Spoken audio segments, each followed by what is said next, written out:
So I guess you all didn't get the memo that the American airline industry is in trouble and it's extremely difficult to make money in this business. Well, the interesting thing is the airline was started in 2007 as far as the first flights, but the actual planning of it and the application was in 2004, which was very different times.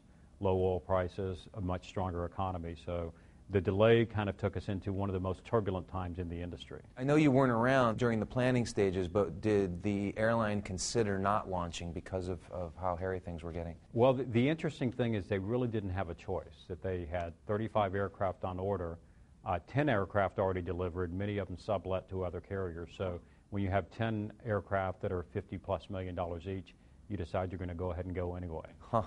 So hit me with the basic stats. How many aircraft do you operate now? What cities do you serve? What are your major routes? Well, we have 28 aircraft right now. We have 18 more coming in the next 18 months, so significant growth in the next year and a half. We serve 11 cities, the biggest ones being San Francisco and Los Angeles, mainly transcon routes into Boston, New York, Washington, South Florida. You're going to be expanding into new markets soon, right? Absolutely. As a matter of fact, on June 23rd, we're into Toronto from Los Angeles and San Francisco. Last week in September, we'll be adding Orlando, and we plan on announcing 3 more markets before the year is up. So we are growing quite quickly.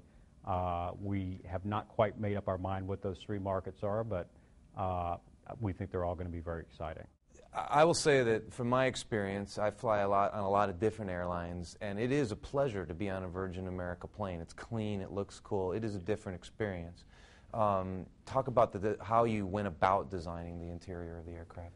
Well, again, a lot of that was before my time, but it was really, Virgin has a history of being very much focused on look and feel and design, that not everything has to be, completely utilitarian in life. So they want, this is where you're going to be sitting for 6 hours on our flights, perhaps 10 or 12 hours on a Virgin Atlantic flight. And what it looks like and, just kind of the design of it has an impact on how much you enjoy it. So the Virgin Group, all of the Virgin Airlines employ designers and employ people who are focused 100% on this stuff. My job is to give them latitude and not to let the finance guy and the accounting guy in me go in and pull them back. So I give them a lot of latitude. And then the other thing is we recognize that we have a high-touch product. And what I mean by that is it can get dirty and it can break easy. So we crawl all over these airplanes every night. We make sure that every seat works, that every monitor works, and I am a crazy guy when it comes to cleanliness of aircraft, that our aircraft are spotless. Tell me how the business of providing Wi-Fi works on an airplane. Well, a couple of things. First of all, we were responsible for the initial investment, so it's basically about $100,000 in equipment per airplane. Took us about 4 days per aircraft to put it in. It's a lot faster now. As a matter of fact, we think the next airplanes we take will be 1 or 2 days. Then after that, you have a revenue sharing with GoGo, which is a provider.